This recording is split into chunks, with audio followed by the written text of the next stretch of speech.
just gonna do my thing. I'm interested in you. You're someone I would date on the outside. Yeah. If you chose me, obviously I have that connection there with him, but I want to let you know that, like, I am interested in you and into you.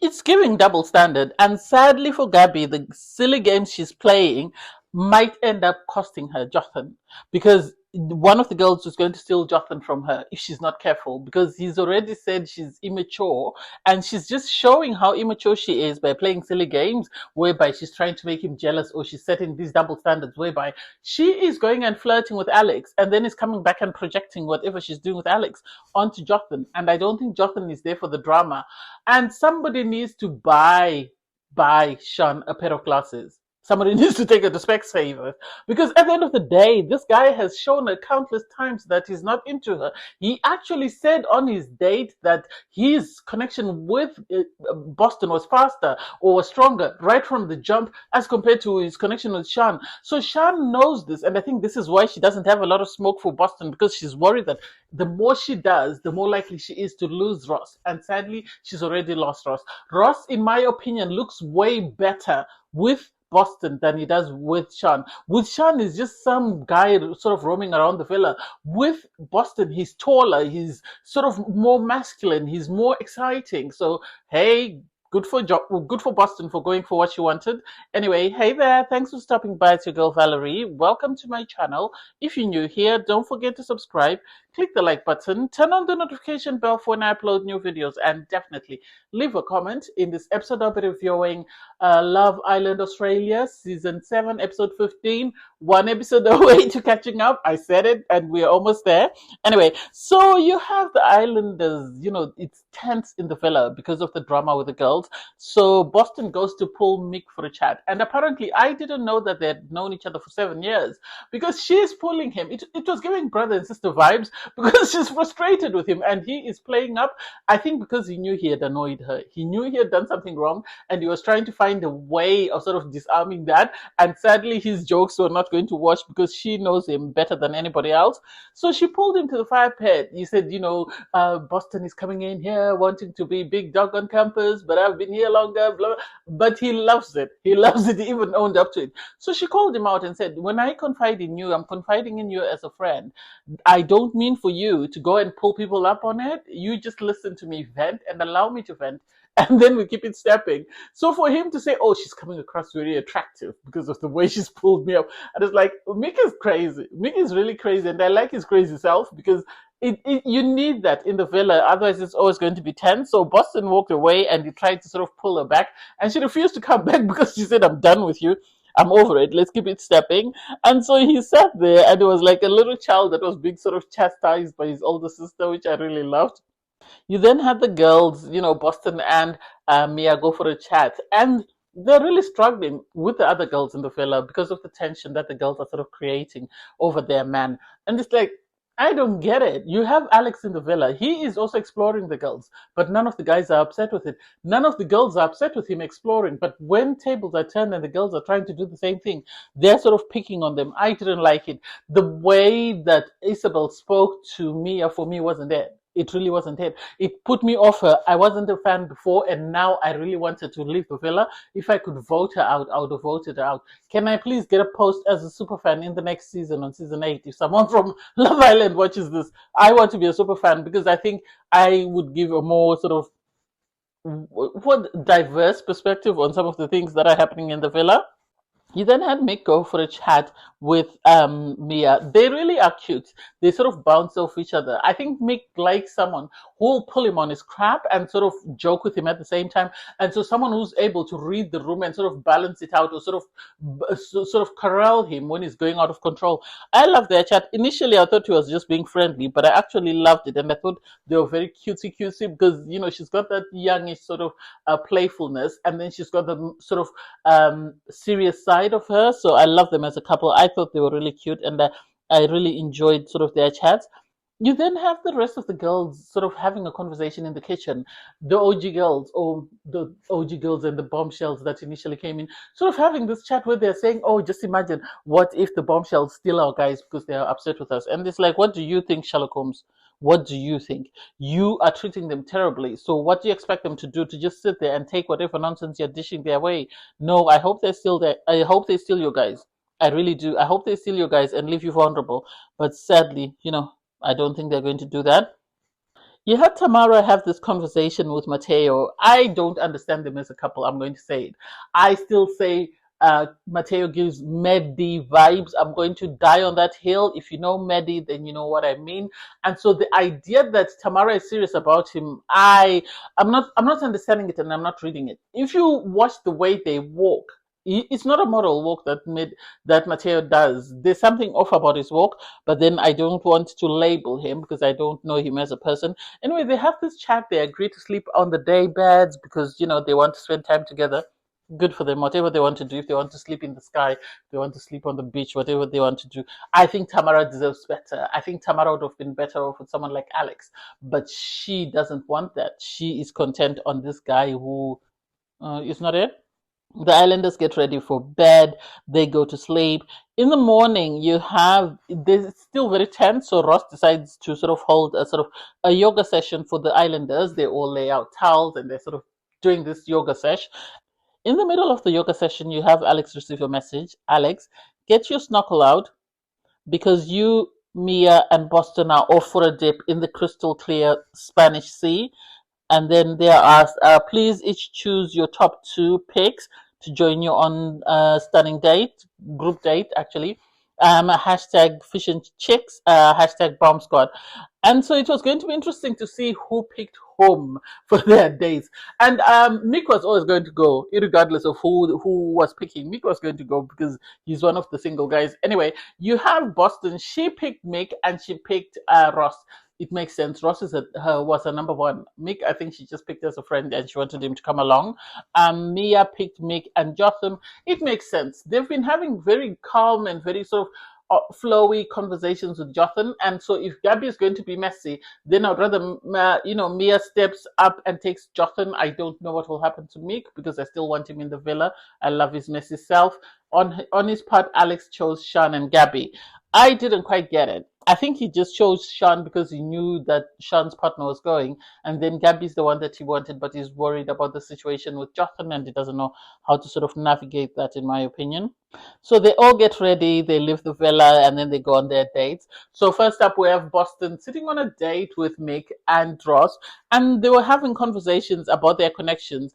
And Mick was sort of being open, sort of saying that he wrote a song for his ex, and also, he's very nervous, or he's sort of likes a bossy chick, and he's trying to open up.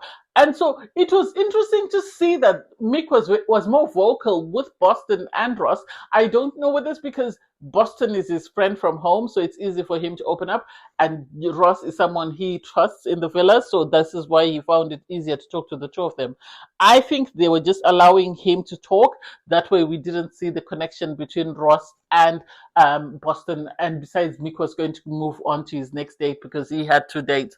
I love the chemistry between Boston and Ross because Boston was able to ask Ross, okay, when you look at your connection with me and your connection with Shan, which one do you think was stronger, or which one do you think moved faster? And he said initially, on first glance, everyone knows he's been a slow burn with Shan, and I think he's been a slow burn on purpose because he didn't have those feelings for her.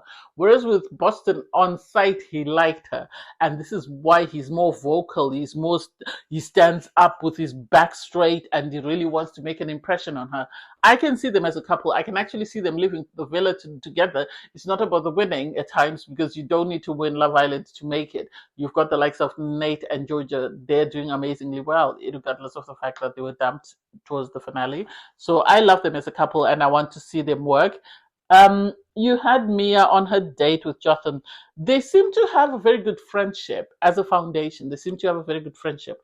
And I think Jotham has been providing security for Mia in the villa because of the tension with the other girls. He spoke about his connection with Gabby. He said he's got a strong connection with Gabby. He really likes that. But he's open to getting to know Mia. He didn't say, I don't want you to talk to me. He said, I'm open to getting to know you as a person. But my connection with Gabby is very strong. And so I didn't get why, Gabby is throwing such a big fuss about it.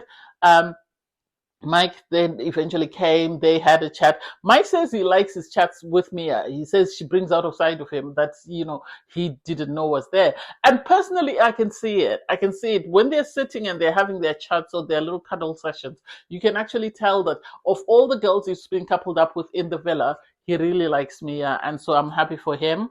Um, Gabby was very vocal. Gabby was very vocal, in my opinion. She was very out there. She was very flirty. She was very sort of in your face with it. You're very good looking. You're this. Gabby has been impressed by Alex from the moment he walked into the villa. I'm going to say that. And I think had she been coupled with any other guy in the villa, she would have jumped ship.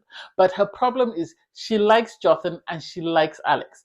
And she doesn't want to leave Jotham, but she also wants to have Alex. If she was allowed to couple up with both guys, I think she'd be happy, because she knows for a fact that the moment she loses Jotham, she can't come back because Lacey lost him and she couldn't go back. So I think she knows that that's always a possibility. This is why she's sort of worried about what's going to happen there. Anyway, the dates end with them all snorkeling. I thought it was cute. I really thought it was cute. In the villa, obviously, you had the guys sort of having a conversation about the dates and saying, "Oh, there's going to be a couple broken."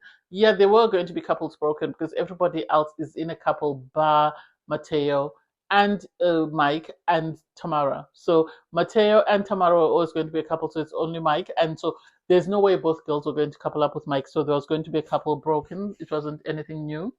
So the islanders came back to the villa, they got ready for the night, and it was surprising that with Mia, she was the last girl to get ready. The other girls got ready in the bedroom, but she was the last girl to get ready. And so I didn't understand whether there is some sort of tension there or what exactly is going on. You then had Tamara go for a chat with Isabel and Gabby. And Gabby was complaining bitterly that she felt like Jotham was being inappropriately flirty. And it's like, Madam, you've told the guy you were with that you like him. You've told him that he's your type. You've questioned where has he been your whole life. And yet suddenly Jotham is the problem. I don't get it. The islanders went to pick up their drinks. And Gabby is looking for an excuse or is looking for a reason to say things ended with Jotham or to blame Jotham so that he feels guilty. Because Jotham was picking up the drinks and passing them on to the next person, to the next person. So for her to be upset and sort of moan about the fact that, oh, he passed a drink to Mia before me, he passed a girl, take several seats. We are not here for it. We are really not here it. Anyway, the islanders received a text message to gather around the fire pit, and you knew it was about to go down. You have Sophie Monk arrive. Everyone is tense. They're worried. They don't know who's going to couple up with whom. First up was Boston. She stood up. She chose to couple up with Ross. Anyone surprised? No. Ross, the fact that he couldn't even kiss his partner on the cheek or give her a squeeze before he stood up. He stood up and he ran and he stood next to Boston. But he was worried, I think, about how it would come across. So he couldn't hug Boston, but also he hadn't hugged or said goodbye to his partner. So he was in this no man's land. He was asked, how do you feel? He said he felt conflicted because, he was in this couple with Shan and things were going great, but he also had a great connection with Boston. And it's like, man, just be honest. Just be honest. So when they went to sit down, you could tell that he was excited. Boston didn't notice, but as soon as they sat down, he moved very closely to Boston. That way his shoulder was sort of brushing against her shoulder. And it's like, this woman, Shan, I don't know what else she needs in order for her to know that this man is not into her. Next up was Mia. Mia stood up. She said she had an amazing chat with one guy. She really likes him. She chose Mike. Am I surprised? No. I think she's had too much drama with the girls and she really didn't need that. And so her picking Mike was the best option. Besides, they have great chemistry together. I think they can actually make a cute couple. So I love that for the two of them. Last but not least was Alex. I said this before and I'll say it again. I think Alex chose out of respect in the sense that as much as he liked Gabby and the attention that she was paying him, he chose to go with Shan because he didn't want to sort of, step on anyone's feet. I think he likes Jotham and he didn't want to sort of cause a ripple in that connection. This is why he took a step back and just watched to see what was happening there. And then he chose Shan because Shan was the single girl and he knew Tamara, there was nothing there. She had shut him down. So I can't wait to see what happens with Alex. Hopefully they either bring him a bombshell or he finds a connection with someone. If he's going to couple up with Gabby, then I need Mia to move over to Jotham and I don't know who I want. I want Connor to go home. I really want Connor to go home with Isabel, given how she's been behaving lately. I would rather the two of them go home.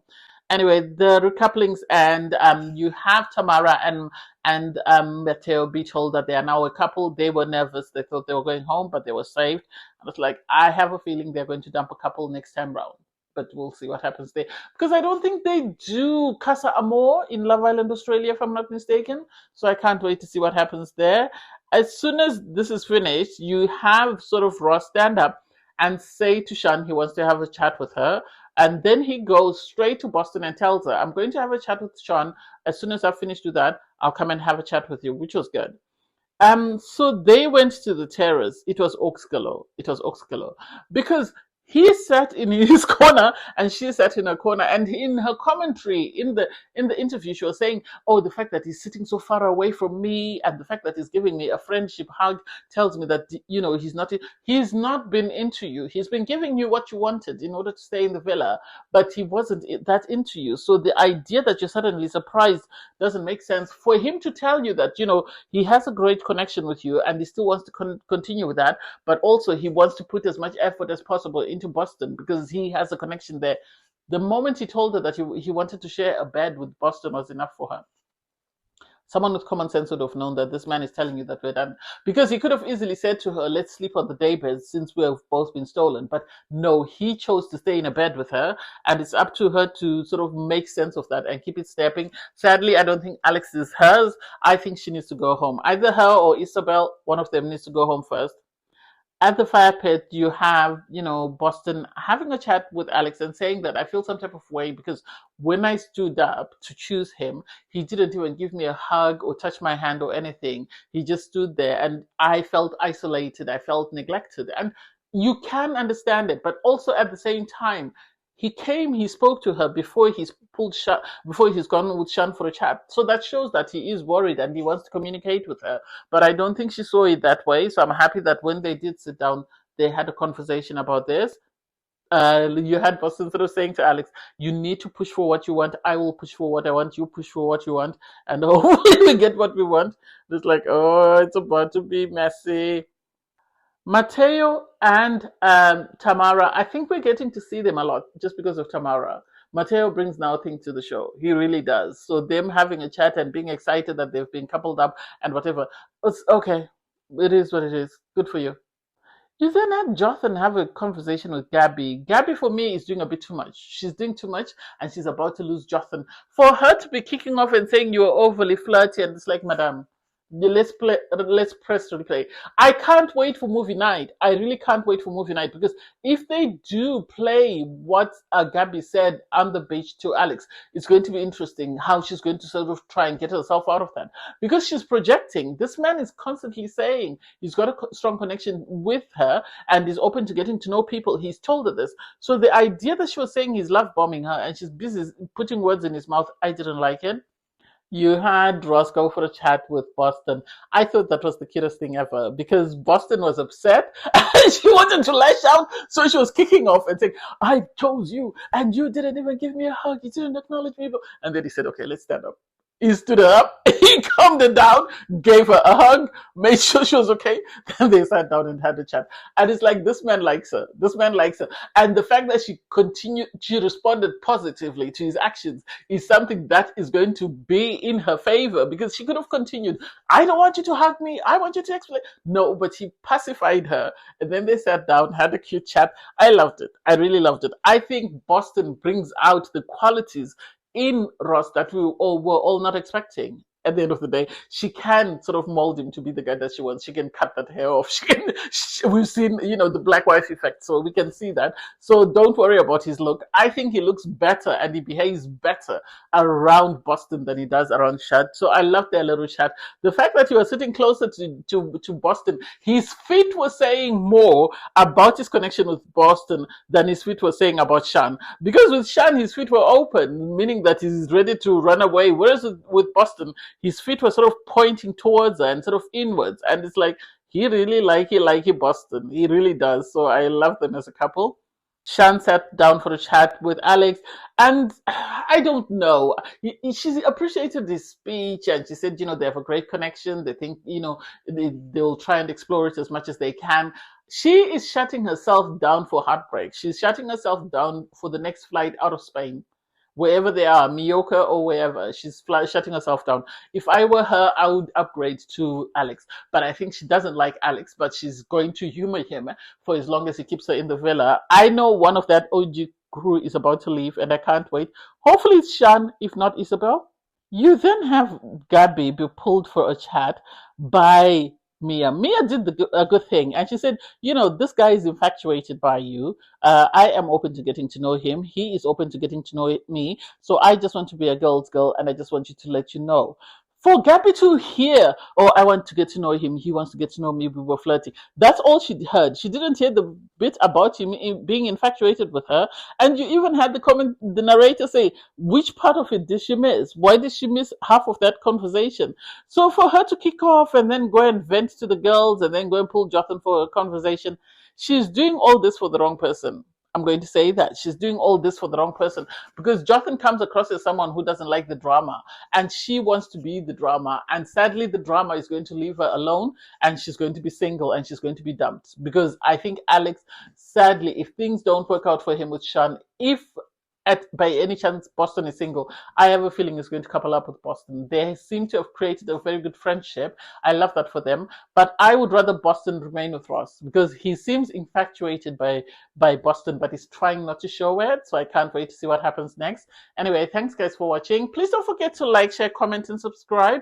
Click on the link in my video to watch my review from episode 14. Bye everyone.